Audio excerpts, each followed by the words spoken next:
Jutro posle poraza Novaka Đokovića na startu teniskog turnira ušli smo u Medija Press centar i razgovarali sa novinarima iz Argentine, Brazila, Švajcarske, Engleske i Italije i čuli njihove utiske o verovatno najvećem iznenađenju na startu Olimpijskih igara u Rio de Janeiru.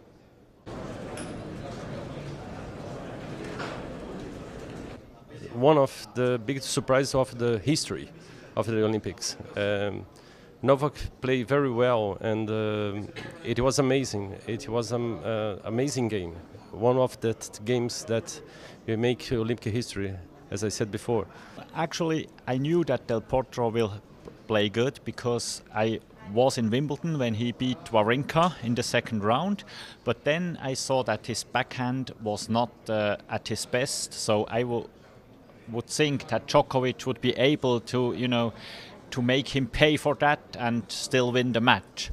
But then yesterday he played the backhand better than in Wimbledon, so Del Potro has improved in the last months quite a bit. Certainly the biggest surprise on a big day of surprises, the Williams sisters losing for the first time in the Olympics Games was up there as well. Andy and Jamie Murray going out in the doubles. There was a lot of big names fell last night, but certainly Djokovic was the biggest. Although I guess if you look at his form since the French Open, it's not a huge surprise. He had a big upset at Wimbledon. He clearly hasn't been quite right since then.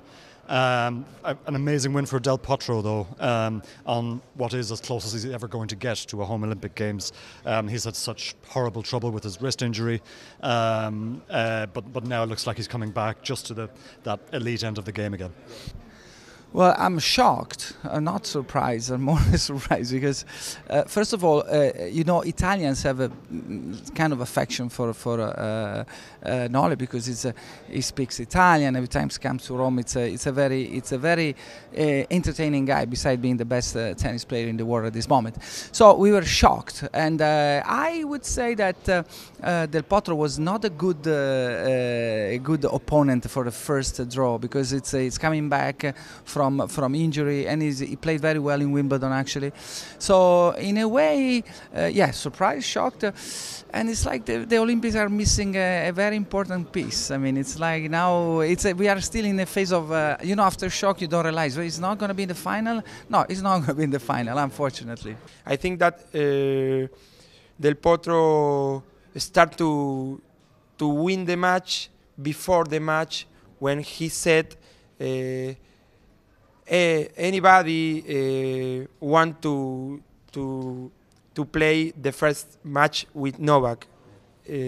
I'm not, but I think that Novak don't like play the first match with me. So I hope that Del Potro is in elevation. You understand me? And the atmosphere was very, very, very different from the Olympic Games. It was like a soccer stadium. Because Del Potro is Argentinian, and of course everybody knows well that the rivalry between Brazilians and Argentinians. So half of the stadium are supporting Djokovic, and because they are Brazilians, and the other half are supporting Del Potro because they are Argentinians. There is a lot of Argentinians here.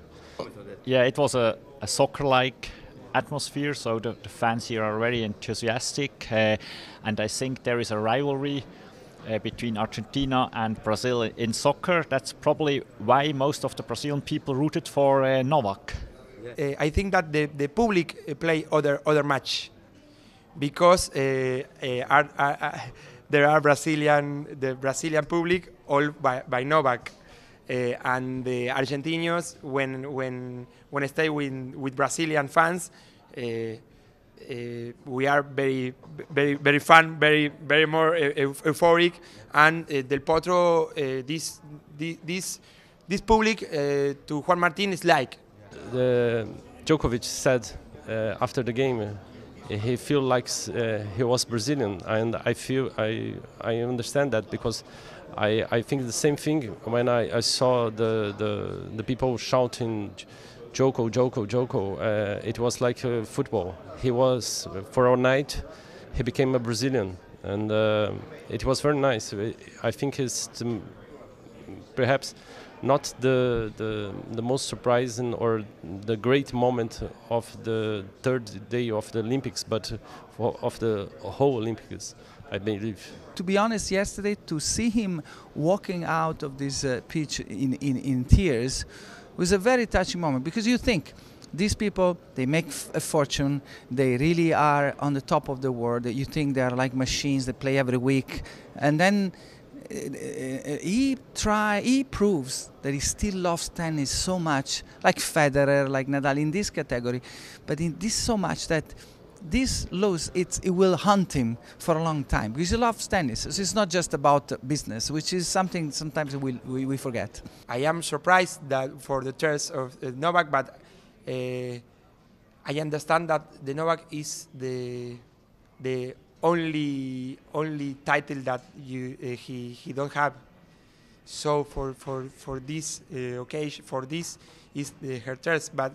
I love the game of the Novak. I think that Novak is one, but I think that it's one for more time, for more years. Djokovic losing is always good for Andy Murray. You know, it's obvious he always has a hard time against Djokovic compared to almost any other player.